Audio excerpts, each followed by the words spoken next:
I found these guys by rummaging through some interviews. I found them with initially through their Bill Catolo interview. We'll talk about that. We're going to talk about cigars.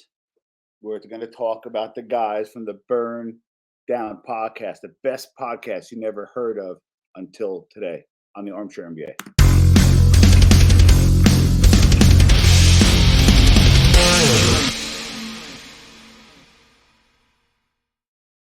Hello, Tom Levecchia here with the latest edition of the Armchair MBA. We're going to mix it up a little bit.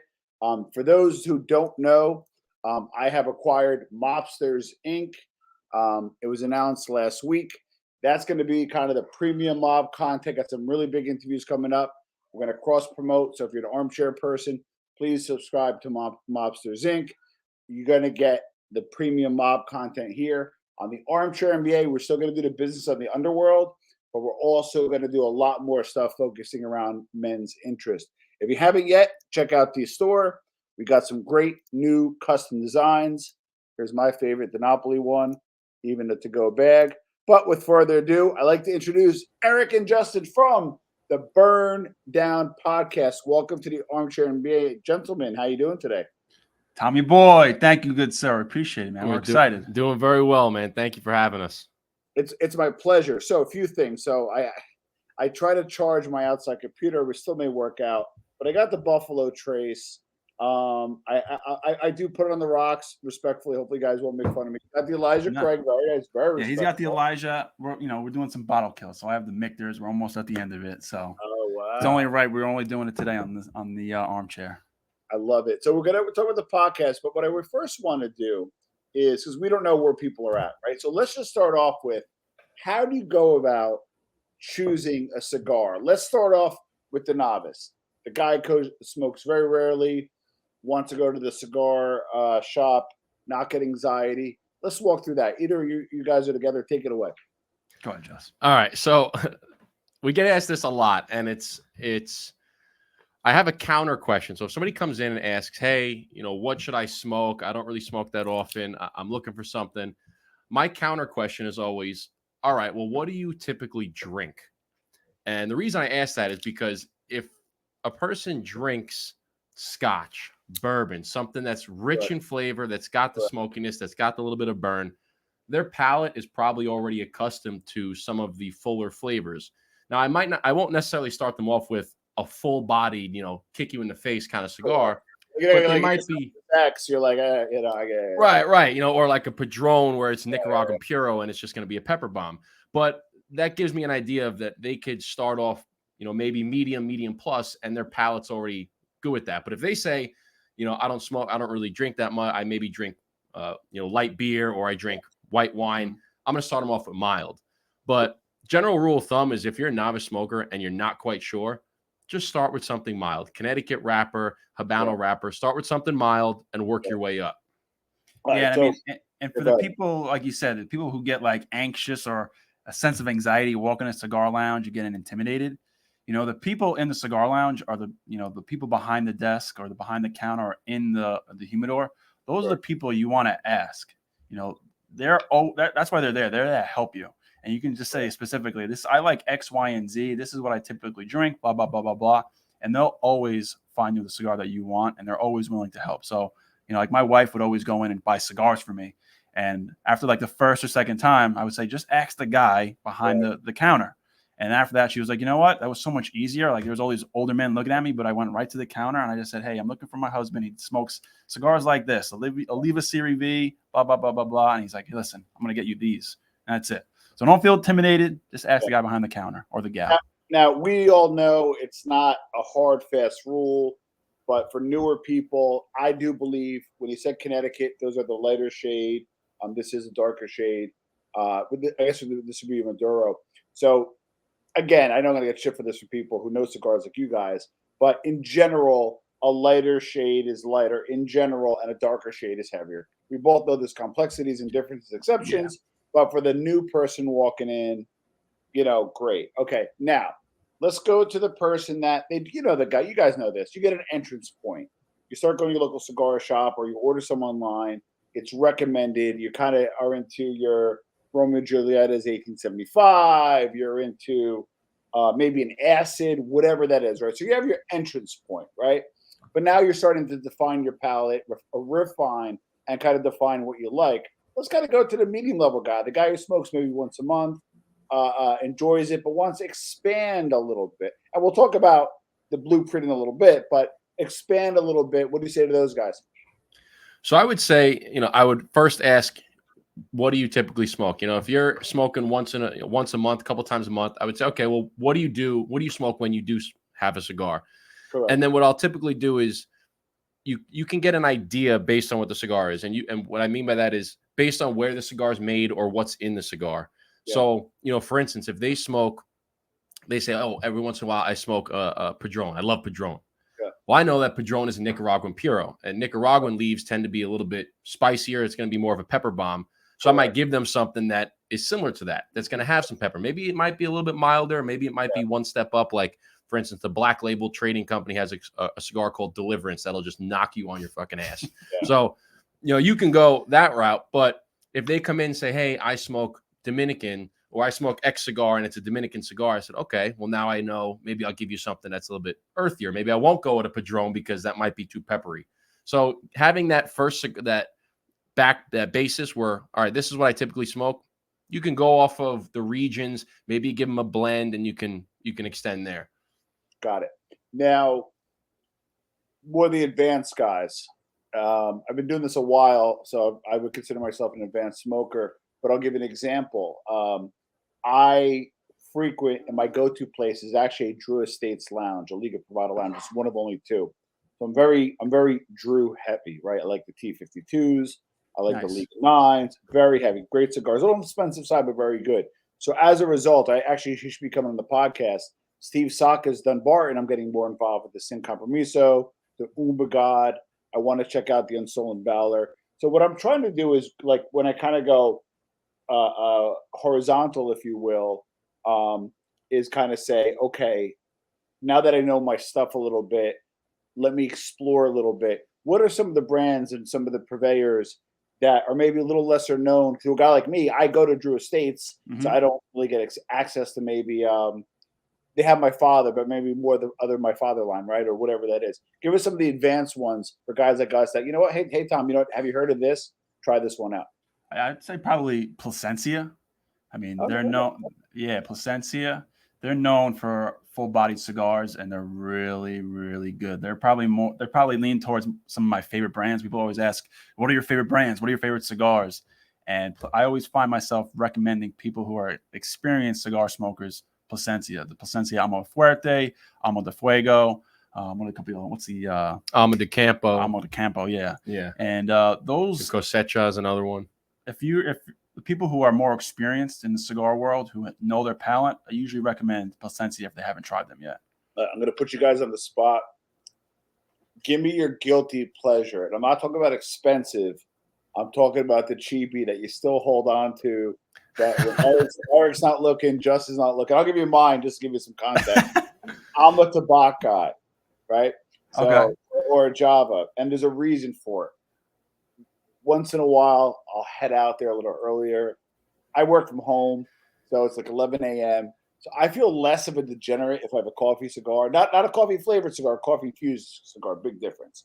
So I'll do a tobacco or a Java. They're my guilty pleasure if it's before 2. So I feel like less of a degenerate. Give me some of your guilty pleasure cigars that, Eric, you know what, you don't want to tell Justin about, or Justin, you're scared to tell Eric about, but you still smoke anyway when nobody's looking. Yeah, I mean, the one that comes right to mind, it's Gurkha. They don't really get a good. I love Gurkha, man. I love most Gurkhas. So when I first started out, I smoked a lot of Gurkhas, and one of the first ones my father introduced me was the Gurkha Park Avenue 44, and you find them on Cigar International a lot, but you don't really see them in shops. Yeah. But most times when you talk to experienced cigar smokers, if you say the word Gurkha, they're like, Gurkha. But the Gurkha, the Gurkha Park Avenue 44 is a great cigar. It's a mild cigar. It's great for the golf course, great for the beach, and it's pretty inexpensive. And that's kind of like my guilty pleasure, because you don't want to say Gurkha around people because they're like, I'm not. So really quick. So the other place I've been to, and I've been been there for the first time the other night in like 2-3 years. It was my go-to place. You guys would love it. You guys had to come to Jersey for this one. The guy opens up, 9 a.m., 10 a.m., and at night around like 12 midnight, he shuts the lights out, and they'll watch like 2-hour movies like 4 a.m. Wow. It's called Cigar Emporium. Richie, shout out to Richie, and it's just like a throwback place, like kind of rough and tumble the whole bit. So I always used to go there all the time, and he's not Drew Estate, so he's a little bit more of a wider selection. But I had some aging room. I was very happy with that. But one time, I will talk about that. This will be my follow-up question, so I want to hear from Justin. Is my girlfriend, fiance, now my wife, used to come to the cigar lounge with me, believe it or not. I was like one of those guys. Like we always did everything together. She was cool. She'd be on her phone or whatever. So she would come and check it out with me. And one time she was smoking a Tatiana and it smelled out the joint. He walked over to kick the out. A Tatiana? Yeah. That's it was my wife. Then I got her to an acid, and then I got her on a Java, and just to pass the time. So it wasn't as bad as offensive, but yeah, he kicked us out. That's funny because when I was driving my now fiance up from Texas, she moved from Texas to New York. We were driving up and we stopped in Nashville, and we stopped at this lounge called the Priming Cigar Lounge. Yeah. And this was before, now she smokes, more, I guess like higher end cigars with me and stuff. She's become a bit of a cigar gal herself. But prior to that is I gave her a Tatiana, the chocolate flavored, and she absolutely loved it because, she wasn't ready. It wasn't into cigars at that point, but she's like, I want to smoke a cigar with you. We were at a cigar lounge and I gave her that cigar. Yeah. But to answer your question, a guilty pleasure, I don't consider it a guilty pleasure, but if you're talking to, for lack of a better term, bougie smokers, where all they do is smoke high ends or they're cigar aficionados, they might agree with me. Some might not, but I think that the Oliva nubs are actually a fantastic cigar. But they get a bad rap because one, they're small, and two, they're cheap, right? Yeah. If you get a box, you can get them for like $4 to $5 a stick. But I always tell people, listen, don't knock it till you try it, because one, it's a really good smoke. Correct. And two, it lasts a long time. Oh yeah. Just because it's a short stick doesn't mean it's not going to last you an hour and a half to 2 hours. I mean, I love those cigars and I always talk about them. Everybody goes, "Oh, that's a cheap cigar, $4 or $5." I'm like, all right, well, then don't try it. But I think it's a great stick. Yeah, for sure. I agree. Let me we have a lot to cover today, but I do want to ask one more question because we're all degenerates, right? So I'll go to the cigar place when my wife lets me out nowadays. So I'll go, and I always get two sticks in, right? I'll do a tobacco short on the second because I know I want another cigar, but I don't have a lot of time. What's your primary cigar? Under $20. What are you gonna go with? You have your wife's like, or fiance is like, you have an hour, brother. You go. What's your go-to kind of hour cigar at the lounge? Not to be biased, but to be biased. Come on, the blueprint, baby. The blueprint. No, so we're gonna transition over to the blueprint, and I want to take the floor for a second. To answer, if you want a real answer, go ahead. Okay. I mean, besides obviously the blueprint, first one comes to mind is like the Oliva Series V Milanio. Once I first again into cigars, like 2016, I went to Cigar International headquarters, their little their lounge or warehouse in Harrisburg. Yeah. And Justin turned me on to it, and he said this was Cigar Aficionado of the Year. It was 2014, and I always stuck since then. So that's usually like a go-to less than $20 cigar, but higher end cigar that I'll always look for. Yeah, I'm like all over the place when it comes to. I love trying new cigars, and I'm always I go into the lounge and I ask the guy what's the latest and greatest you got in here. Let me try it. Let me take. But some of the ones that I always come back to. Flor de las Antillas by my father is a great stick. I always tell everybody about that stick. Oliva are great brands. I like Caldwell, Blind Man's Bluff. I think it's a fantastic stick. And again, I always turn people on to when they're looking for other cigars. I say check out, or they're getting into cigars. I say, listen, check out Caldwell and check out Oliva because they offer an extensive range from mild to full. And I said, you can go with Oliva, get an Oliva Connecticut, start there, then work your way up to like Oliva Series O, Series G, work your way up to Series V, Or you go with the Caldwell and you have like a Eastern Standard, which is mild, then work your way up to the Blind Man's Bluff. Then you have Long Live the King, and you can keep working up from there. So those are two that I would always recommend. That kind of go to staples. Even a Perdomo 20th Perdomo 20th anniversary is really good too. He's one of the guys that I don't know about now because they changed the rules a little bit, but he was doing a lot on the basics of cigars. He had YouTube down, kind of like how these other guys did. So I had appreciation for that. All right. So I'm going to give you guys my review and where I'm at with your cigar. And I want you guys to give some feedback. Before we can we light up? We've been 15 minutes in. I'm dying for a cigar. I don't know why you did it. I don't know if you had like a ceremony or something like, hey, listen, we're going to hear. I don't understand. This is killing me because I want to smoke with you guys. And if I smoke inside, I will be killed. And so there's a problem with my charger on the laptop. All right. While you guys are doing your thing. Okay. So I'm going to give you some feedback here, gentlemen. Number one, I know a little bit about this to be dangerous, right? Because I wanted to do my own cigar line for the podcast, similar to you, but not more like an extension, like hey, to give out and stuff. But so here's the thing: I'm going to tell you one thing you didn't do. You didn't just pick up a white label solution and slap a label on it. You didn't even pick a highly rated cigar that was 89 by whatever and do it. I can tell you guys toiled over this shit. I can tell you guys argued. I can tell you like there was at least one elbow. There was pushback. There was good. There was bad. There was ugly. There was fights with your spouses because of the picking out the cigars. But where you guys landed, it is a fucking beautiful cigar. That's not thank you very much. Appreciate those kind words. It means a lot. Tasting notes. Okay, I got wood from it, but I don't know. Was that by design?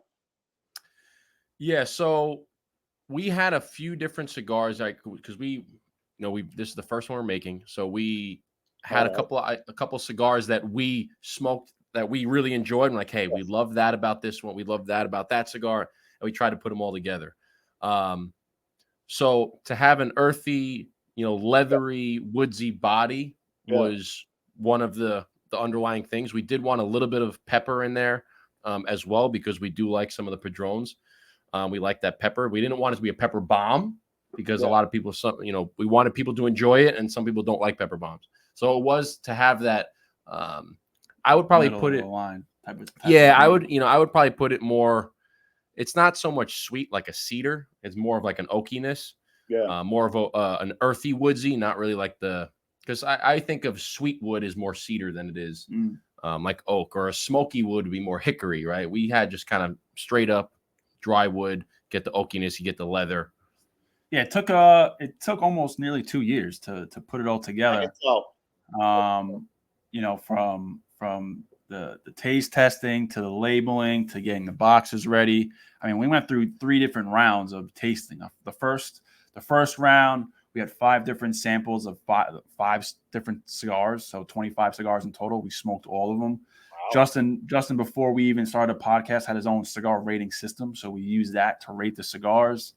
And our philosophy was like, listen, I don't want to go to Tommy and say, listen, my cigar's a B+. I want to tell him it's a fucking 95. Yeah, because if we say it's a B+, then what is that going to make you think? Like, all right, these guys have their own cigar and they don't even think it's 100%. A, right? We wanted something. If we're putting our name on it, it better be an A+++. So we had some ideas of where we want to go with the blend. So out of those first 5 samples, we rated the top one at like 89, and we went back to Blackbird, who makes our cigars. Shout out to Blackbird. We said, hey, this is type of the profile we're looking for. These are some of the blends that we want. And he said, hey, that's a good idea.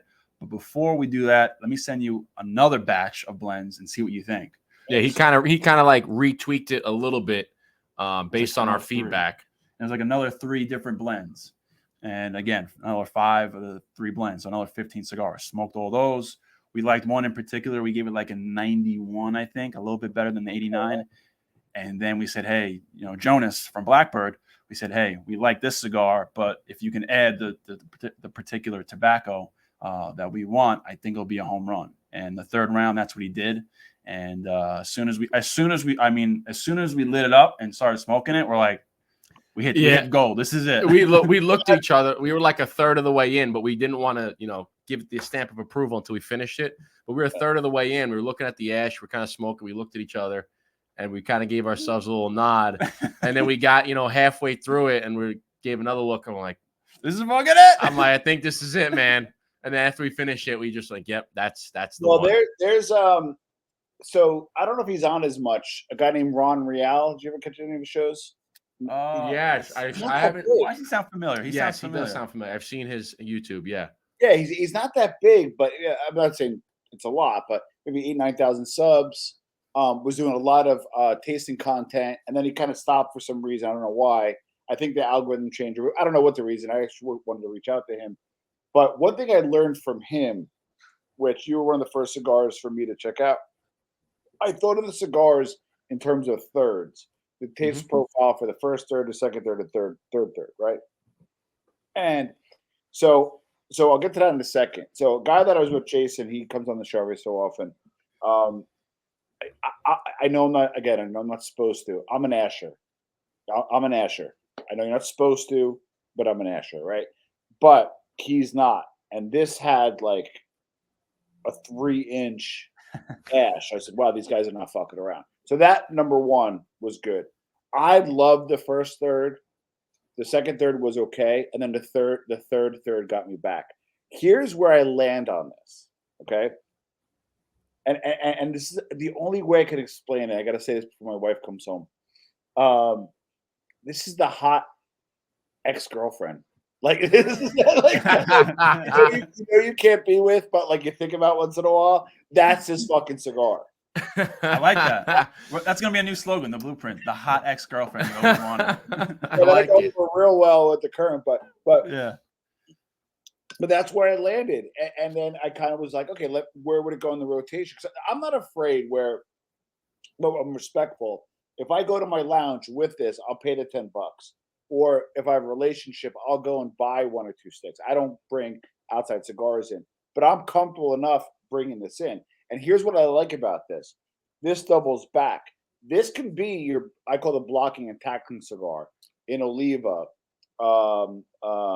I wouldn't consider T52 block tacking because $20 cigar would be a little high for that. Mm-hmm. But what I'm getting is an Oliva, a Romeo and Julieta, 1875, a My Father.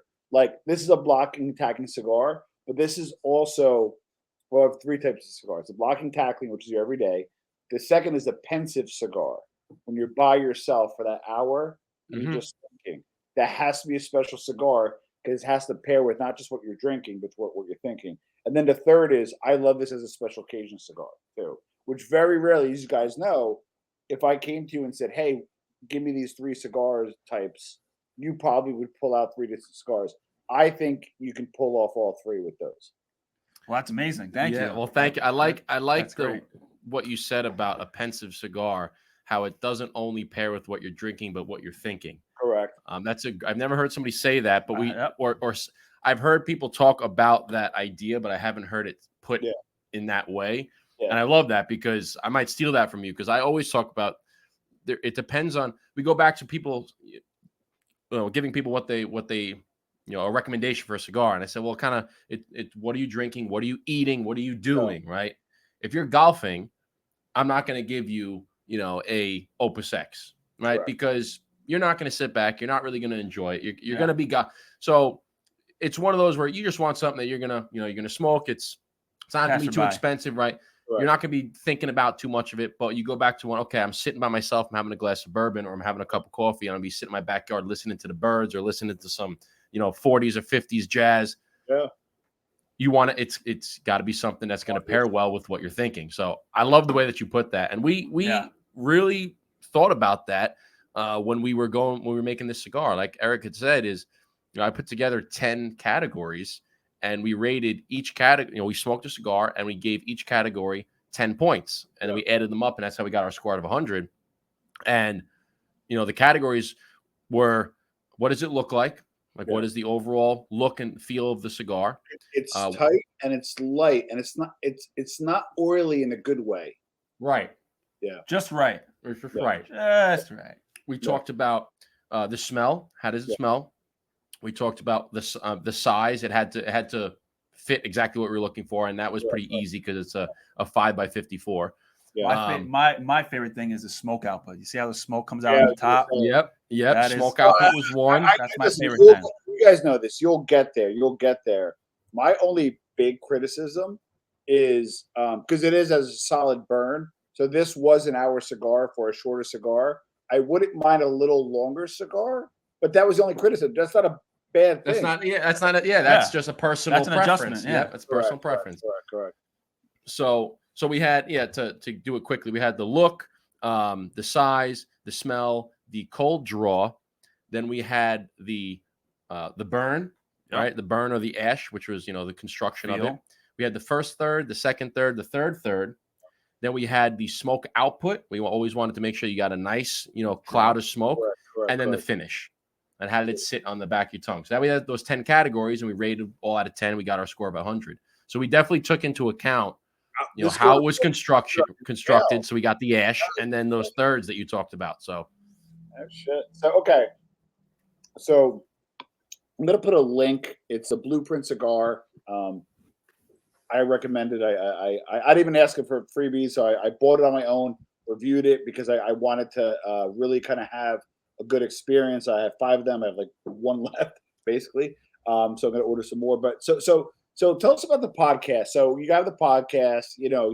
I get the concept of the cigar culture, cigar smoking. What was your like? Why did you guys start the Burn Down podcast? What was like kind of your initial strategy, and where are you guys at now? I love this question. I mean, years ago, it all started really through Instagram. I'll even go back when I used to live in Connecticut and I lived by myself, and I was friends with Justin through my father, and we just clicked right away and we became friends. And he had an Instagram already, as you know, the Dapper Cigar. So when I lived by myself, we went to our first cigar fest in Pennsylvania, like I told you, Cigar International. So I had all these cigars, and I would sit in my back porch in Connecticut and I would smoke them. And I always thought you looked cool. I was big into the mob movies. I thought all the mobsters smoking cigars and the suits, resembled success and power and stuff like that. And Justin feels the same way. Yeah. And we had a little bit of a following. So when I moved back home, I came to Justin. I said, "Hey, man, let's try and do something with the little niche that we have, because Instagram's not going to be around forever." Correct. So initially, we started before everyone and their mother started a cigar subscription service. We thought about, hey, what about cigars ordered to your door and you can pick what cigars you want? So Justin being an engineer that he is, he wrote down all the numbers. He had all the spreadsheets. We were going back and forth, this and that. And after probably 3 months of background and putting all the information together, we're like, we live in New York. It sucks for tobacco. Like, there's red tape over everything. Trying to source tobacco, and this is before before they hiked it up to 75%. But still, at that point, it's like trying to source the tobacco. Let's be real, guys. You start a podcast, you get away from the wives or fiance for an hour a week and have cigars, and that's it. Hey, whatever works. I mean, at the end of the day, you're right. I mean, we get to chill for 4 hours on every Wednesday, have bro time, and smoke cigars and drink bourbon. Like, who doesn't want to do that? All right. So hold on. So okay. So I'll give you an example. So the Armchair MBA, I'm like a big mob buff. We'll talk about that stuff in a second. I like the mob movies. I like the real stuff. I'm getting more into mob, like the law enforcement side. So my strategy was to kind of build up an audience based on my interest. With the cigar culture, you have a really, really wide culture. So I saw Billy Catolo. I saw some of the kind of the freestyles you guys did, right? So what was like your strategy, like, with guests and when to chop it up? I want to get a feel for that because I found that interesting. Yeah. So I mean, like, just to continue the journey, after we couldn't do the cigar subscription, we had Instagram, and we said let's compete with Cigar Aficionado. Yeah. And we're like, this is 21st century. No one reads magazines anymore. Yeah. And then we kind of took a little time off, and then I came to Justin. Him having a little bit of background in video editing because he had like a workout channel. I said, dude, my brothers watch podcasts all day. They watch Tom Segura. They watch Joe Rogan, Bill Burr. I said, we sit in the cigar lounge and bullshit all day. I'm like, why don't we just do that? And Justin's like, yeah, I'm in. So the whole point was to bring people together over cigars. And we weren't even thinking about bringing guests on. Like, we couldn't even think about having Bill Catolo, Ed Reed, Fred Robbins. So and I'm in touch with Bill. He doesn't do a lot of interviews. I don't know if you knew. He told us he wanted. I'm not sure if he's been on any other podcast, but he told me specifically we had a 45-minute conversation on the phone. He's like, I want my first podcast to be on your podcast, and I was like, oh shit. I mean, this is fucking this is crazy. I mean, we talked on the phone, and right off the bat, he was just like going into everything, his background, his history, and I was like, oh shit. But that, I mean, Justin and I's perspective was we want to bring, the cigar lounge experience and the conversations to the internet audience. And as the Instagram and the podcast blew up, started growing, we started getting these guests and more and more people into cigars. And we were just constantly reaching out like, hey, you want to be on? Hey, you want to be on? And, as I'm sure, as you can know, I'm sure your guests on your podcast are the more viewed and downloaded episodes. So it's been really cool to see, people who you don't typically see, athletes, comedian, actors, singers, and all these people into cigars, and us being the platform that, brings these people to light about in the cigar industry. I like it. I have my answer, but I want your answer. What do you like most about the cigar culture? The camaraderie. Yeah. It is one of the few places where no matter who you are, where you're from, or what you believe in, if you go to a cigar lounge, everybody is welcoming. You'll have a conversation with anybody and everybody. You can sit down and you can have, one guy could be a huge business executive, multi-billionaire. You can have another guy who's a construction worker. You have another guy who's self-employed, and you got another guy who works at McDonald's. Yeah. And the four of them could all sit down, have a cigar, have a glass of bourbon, have a great conversation, and nobody's going to think anything of the other person. That's what I love about the cigar community. Yeah. Everybody that, that I have talked to or that comes in, they're always very welcoming to newcomers, and they're always very helpful to newcomers. Yeah. I want to buttress that point, and I guess I could express it this way, is the cigar culture is about two things: the cigar itself, but the camaraderie. Where else? I'll give an example. Justin seems to like me. I seem to like Justin. If I say to him and say, hey, listen, I'm going to call you for an hour and a half, can I call you? Or, hey, we're going to go for an hour and a half walk, or we're going to go for an hour and a half drive. You'd be like, all right, this guy's a creep. Let me block him, right? But if you say, hey, let's grab a stick, where else do you get to chop it up for an hour and a half, one-on-one, or a group, and have a camaraderie? Number two, and I kind of want to buttress your point a little bit. Here's what I actually like. No, I love about the cigar culture. And I go to many different lounges, or used to, and in many different areas in terms of socioeconomic activity. Whenever I go, me as kind of a white Italian guy or white guy is actually the minority, and I like that. It's a lot of Cubans, Hispanics, a lot of African Americans, and I just remember, like, whenever I go, I don't think in terms of race, but what I kind of thought retrospectively was, wow, in the cigar culture, we don't sit there and say, yeah, you're a construction worker, or you're a black guy, you're an Italian guy. No, you just have a stick and you chop it up. You get away from the wife, right? So like I said to myself, I said, Jesus, why can't everyday culture be like this? Mm-hmm. I always say presidential debates should be held in a cigar lounge. Yeah. I love it. So, okay, so you guys start the podcast. You get some pretty good guests. So what have you learned? How many episodes? You're like 59 episodes in? 150. This week will be 159. Sorry. Yeah, this week will be 159th episode. Oh, it is one. Okay, so I saw 159. Yeah. So it's not so crazy. Okay. So I thought 59, 159. Got it. Every Friday for the last 3 years. Yeah, so every Friday for the last 3 years, minus like 2 episodes, because one we dropped in the pool, and one we it was on Christmas Day, and we said, listen, no phones, no nothing on Christmas Day. We don't even want to put a podcast out. You're not supposed to be on the computer. You're supposed to be with your family and friends. So even if we put it out, we don't want you to watch it. So, okay, so this is what I find about podcasting, right? It's a labor of love, right? Just like the cigars you put together. And it's hard to monetize. It's hard to, leverage for business, right? But it seems like you guys truly love doing it, right? So where are you at in your podcasting journey? And then where do you kind of see yourself in maybe a year from now?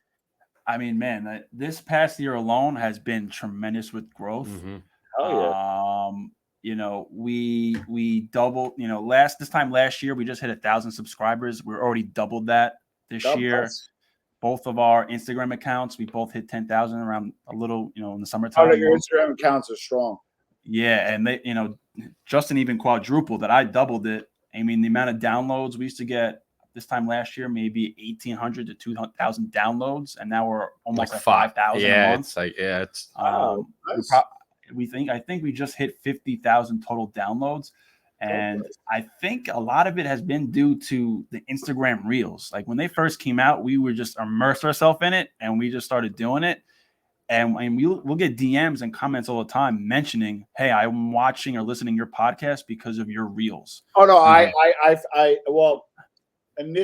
initially found you on Bill Catolo, but it was suggested to me, but became a fan because of the Reels. And I do send a lot of them to my wife because that's basically how I am. That's the whole point. We try to be relatable as possible because we all go through the same shit as, cigar guys, cigar girls. We all think the same shit. You know what I mean? And we just try to be relatable and funny. And we were just talking about this the other day, like the growth. We had an episode a couple of weeks ago for our 3rd year. And it's just been really humbling and exciting just to see the amount of growth. Because I remember when we would get barely like 10 downloads on an episode, and we're like, "Hey, man, we got 10 downloads." And now it's like 10 people watching our stuff, And now it's like I said, it's almost at 5,000, or it might be even at 5,000 a month. But it's pretty wild to see. Yes. And to talk about like where we're going. I mean, one of the things, obviously, we just released this cigar, but we're not stopping. We have plans for at least 2 more cigars coming, and then more sizes. So there will be plenty of more cigars coming out from the Burn Down podcast. But we also we want to start doing tours. So we want to do, because one of the things that we've done is we've gone to events and lounges and have done podcasts or host events in lounges.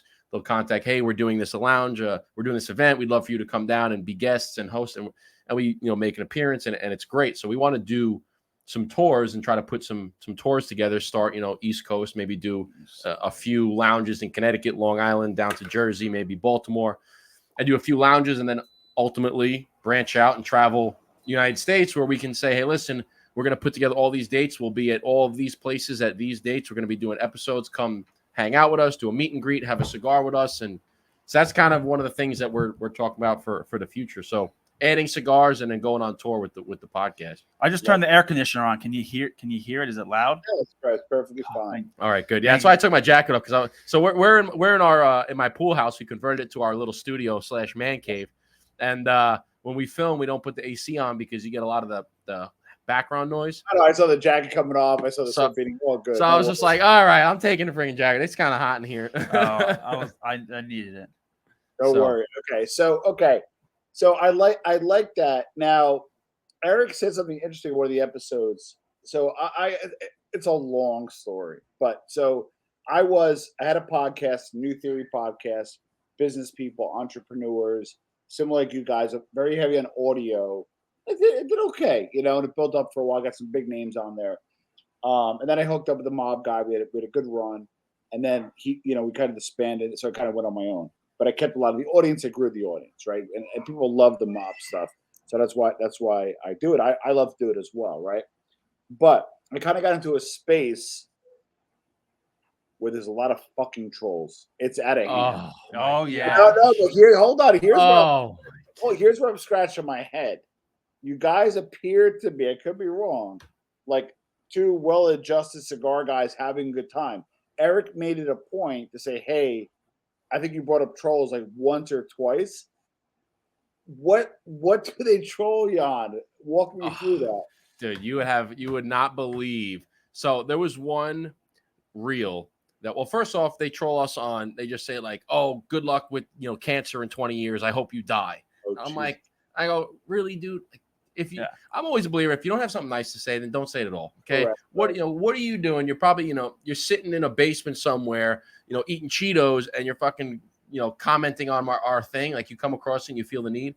But there was comments where, so I had a reel that went viral, and that kind of really, helped me blow up my It was the one with the when I was sitting there and I said, "Are you doing okay today?" And the audio was, "I'm gonna beat the shit out of you." And I'm like, "Okay then." And the comment was, "When you tell your wife you're gonna have a quick cigar and it's 3 hours later, she comes in, I'm gonna beat the shit." You wouldn't believe the amount of domestic violence and that I got saying, "You shouldn't let her talk to you like that. You know, this is wrong. Women shouldn't talk to men like this." But I said, it's a joke. Like, she's obviously, people thought that it was actually my fiance's voice. I said, this is an audio. This is a joke. Like, obviously, my fiance's not going to come in and beat the shit out of me for smoking a cigar. Like, it's a joke. Just learn to laugh about it. And there was just, and we don't mind it. I mean, I welcome it because, great. Thank you for the extra comment. I mean, you gave me a view because you watched the reel, and then you commented, so you interacted with it. So thank you for blowing up my account. Okay, now, which you brought a good point to, and I want to touch upon it before we conclude. And I want to preface that, although cigar smoking, we know there's an element of risk, right? We know that, right? But I can tell you, I've been smoking a minute, been to multiple cigar lounges, multiple cigar communities. I'm not hearing about Uncle Eric died from lung cancer. I'm not hearing about so and so died young. Listen, I get the throat, mouth. I get it, and I get the risk there, right? But I'm a big outcomes guy. So tell us a little bit about the study that was released. I know it's very complicated, but if you could dummy it down and kind of say, are cigars safe? So I'll give you the very bulk. So there's been a number of studies. There was one done by the FDA a while back, 2014, that basically concluded that smoking 1 to 2 cigars a day has it says nil. It's negligent to your health. to your health risks. There was one that recently came out that was in 2020 or 2021. No, this 2021, last January. Yeah, it was about a little over a year and a half ago. And they did a study of men from the age of 40 to 80. It was 40 to 79. It's called 40 to 80. Yeah. And they said they took a sample of the deaths, right? There was like 15,000 deaths of people that were in this study. Yeah. And they looked at those who didn't do anything, those who smoked cigarettes, Correct. Those who smoked cigars, and then those who smoked like a combination. Correct. And what it boiled down to is that those who smoke primarily premium cigars, because they have a classification of cigars where it's premium cigars, which is 100% tobacco, like what we smoke, versus not Black and Mild. That have wood tips or Swisher Sweets or the Al Capones that have the filters. They said the premium cigars, there is no statistically significant evidence that shows there's any increase in mortality rate for people that smoke primarily premium cigars. However, they did it based on they normalized it. So if you didn't do anything, you had a risk of 1.0. Yeah. Then they said that for people that smoke primarily cigars, there was no statistical evidence. It was like 1.0 or 1.05. Like it was barely anything. And they said those that smoke cigarettes exclusively, it was like 2.5 times the risk. Oh, wow. And I'm like, see, like you said, we're an outcomes guy. We looked it up on that episode. We said, all right, let's look at some of the facts here. Look at some of the data. All of these guys that are blending and rolling and making cigars that smoke 10 a day live to be 90, 95 years old. Yeah. So they beat the average by like 10 years. Correct. So I'm like, just look at the numbers. It's you can't argue with the data. Numbers, guys. Solution-based outcomes. Love it. All right. So give me first, I want to talk about the podcast before we conclude. What should we expect? What's upcoming? What are you working on? Walk us through that. Oh boy. What are we working on? A lot. I mean, we have some guests lined up for the next few weeks that we're excited, but not going to obviously say anything. But we continue to put have the guests on. That seems to be our biggest attraction is who they're going to have on next. We like to have all different kinds of walks of life. Yourself, you could be our second guest inside the podcast studio. Oh, coming. Yeah. And we really focus on the podcast. We're really focusing on the cigar. Yeah. So far we've sold almost 100 boxes of blueprints in the last 2 months. Boxes? Yeah, inside of 2 months. Yeah. So right now we're in. Hold on. I got to ask an important question. Yeah. What did, because you obviously you launch it, right? You share it with everybody. How quickly did it take to go to get that stranger order? You're like, who's Eric from? Almost instantly. Really? Yeah, I mean, we The had biggest, we had launched it, and then we were trying to find online retailers, right? Because that's we technically we don't have a tobacco license, so we can't sell it directly to consumers. We can sell it to correct, right. So we were trying to find an online retailer so that everybody that follows us can get it. And as soon as we got the online retailer, they purchased, I think it was 5 boxes to start, and I said, you're going to need way more than 5 boxes. Like, we have pre-orders, we had 50 pre-orders prior to that, so they sold out like instantly, gone. They're like, another 10, those were gone, another 10, those were gone. They just kept ordering 10 more, and now it's been inside of 2 months, and we've sold 80 boxes. So I think 88 boxes to date, maybe 90 now. And that's including the lounges. Like, we have our local lounge that picked up 5 boxes to start, and then they ordered another 5. Opportunity. Yeah, so we got both. So yeah, we're in. Let me see. I think we're in about 5 different lounges. We have South Shore Cigar Club on Long Island. We have They have 1 location. We have Matador Cigars that has 3 locations. We have Cigar Fellas that has 1 location. Village Cigar Headquarters that has 2 locations, and then there's another one I feel like I'm not thinking of. That's 4, and there's someone else I can't think of. It's slipping my mind. Put a link. Doesn't matter. Yeah, I can't remember. But it's I mean our local lounge, which is the one that local Matadors is kind of our spot that we go to. Yeah. When they put 3 boxes in that spot, they sold out all 3 boxes inside of 2 days. And to put that in perspective, there's a cigar, the La Flor Dominicana Andalusian Bull. Yeah. It was Cigar of the Year, I think, in 2016. When that won Cigar of the Year, they put boxes into Matadors, and they would sell out 1 box, which is 10 cigars. They would open it up, and they would sell that out inside of a day. Yeah. And we sold three boxes, which is 60 cigars, inside of 2 days. Wow. So not to like toot our own horn, but we sold faster than the #1 cigar of the year. So with the fullest respect, it seems the cigar trajectory is beating the trajectory of the podcast. If that makes sense. Yeah, I hear you saying. So how are people hearing about you outside the podcast?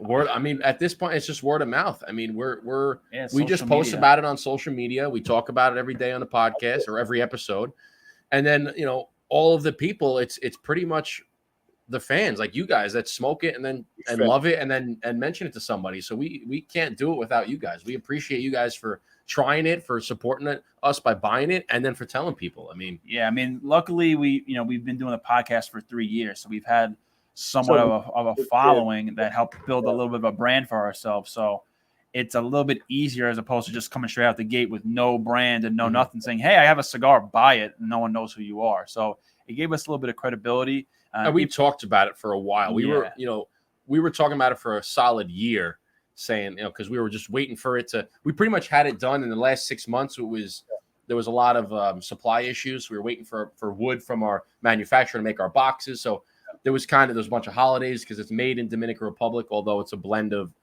4 different countries.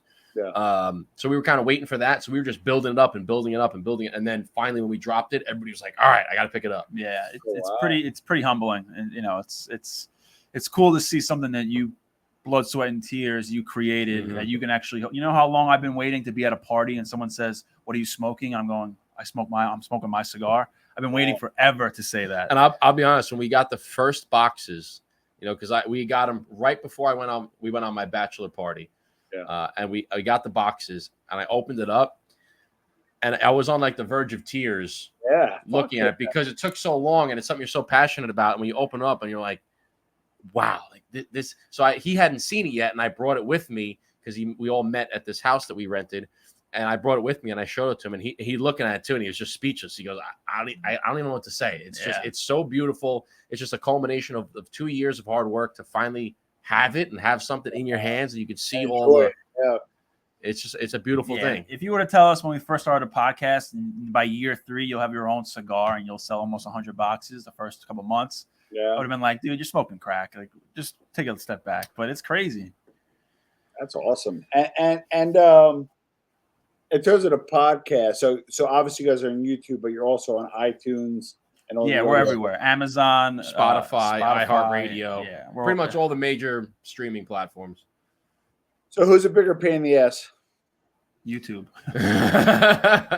YouTube or Instagram, one or the other. Well, there was some kind of doomsday, whatever it was, or yeah, it was the ATF stuff. So it was YouTube basically said anything ATF, you're not pushed anymore. And it sucks. And ATF, for those that are listening that don't know, it's alcohol, tobacco, and firearms. Yeah. So it's pretty much which we do two of those, and we talk about firearms. So we pretty much do all three of them. And it caused a big stink because it did, yeah. There was a really popular cigar channel before YouTube was even YouTube. Oh, that was Cigar Obsession. Yeah. And he started about 10 years ago, and he was able to make, I'm assuming a decent amount of money doing that. He had a lot of subscribers. He had like 100,000. So I mean, think about how many you can make with 100,000. And they just started demonetizing all his videos, and then eventually he took all his videos off of YouTube. He's on Rumble or one of the other streaming services that you can. Which to be quite honest, I mean, it's Rumble's great, and we should probably join Rumble. But when you first think of a video site, like where can I go to watch videos? It's not Rumble. Yeah. Well, but here's where you guys are. I do digital marketing. Here's where you're ahead of the game. You're probably better off doing what you're doing. You're gonna have a guest on, or you're on a show, whatever it is. You just enjoy your own cigars. You don't talk about them too much. You put a link, like kind of a passive mention. So like it'll get out there, and then people are like, oh shit, I need to try that cigar. Because if you're on, you're like, hey, we're the cigar show, and we're gonna talk about cigars. Then you're gonna get clamped, And we also have, if all else fails, we have our website. So, we can just put everything on our website. And if YouTube shuts down tomorrow, we can just say, listen, just go to our website. And then it even helps us more because now we have more traffic to the website. But you're right. We're not really worried about it. We just keep doing our thing. We keep trying to get guests on. We keep trying to get interesting, guests that are all common denominator is smoking a cigar. And then we just keep going and take it from there. And we don't really call ourselves a cigar podcast. Like I've said that to Justin a while ago. Like, listen, I don't consider ourselves a cigar podcast. Cigar podcast to me is someone that, hey, today I'm smoking a cigar. It's this size. It's tobacco. Yeah, we don't really talk about the cigar too much. We just have a podcast and smoke cigars. I'll typically say, like I told you earlier, we're a podcast that brings people together over a cigar. So we'll talk about life, business, books, entrepreneurship, guests, whatever. Like the main premise is we want to get to know people and reach out to people and bring people together, right? Because that's what's people that may not follow us, they may be big football fans or big mobster fans, and then you're a big mobster fan. You found us because we had the episode with Bill Catolo. You didn't find us because you smoke cigars. You found us because we interviewed Bill Catolo, and the reason why we have a common denominator is we all smoke cigars. Yep. So it's more about bringing people together. You mind me asking, and we got to ask it. I didn't have Bill on, but I had people that were in the life, and they informed. Now, he had a very good reason, right? But you get some hardliners out there, especially in New York, and he pushed back on his episode. Yes, 100%. Yeah, it was like half pushback, half like good for you. And I would even talk to people on Instagram, and they would be sending me emojis like rat and this and stuff. I'm like, you can't, how can you blame the guy? Like, I understand what you're saying, but like if I'm in that situation, I probably would have done the same thing too. And let's be honest, all the people that are making those, they weren't nowhere near the involvement that he was in. So they're like, oh, you weren't in the mob. Like, yeah, but he was way more like involved than. Yeah. And last time I checked, we're civilians. So it's like, no, I've had I had like people on that were informants. Listen, and again, there's a balance, right? Every informant has a story as to why they did it. But I got to tell you, 11 out of 10 would co-sign what he did because right. 100%. I mean, at the end of the day, you make it. For him, it was a decision of family or jail or no family, right? Right, there's a decision that he's about to do. If I do this, I don't ever see my family again.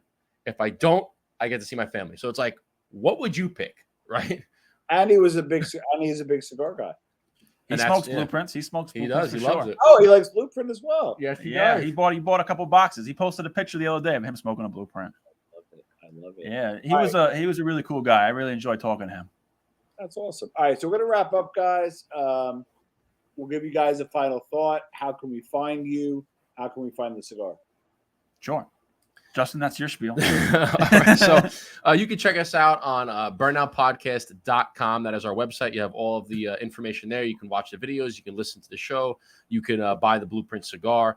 You can follow us on Instagram. It's Burn Down Podcast. You can follow myself, The Dapper Cigar. You can follow Eric at Brother Cigar with an underscore at the end. Check us out on YouTube, Burn Down Podcast.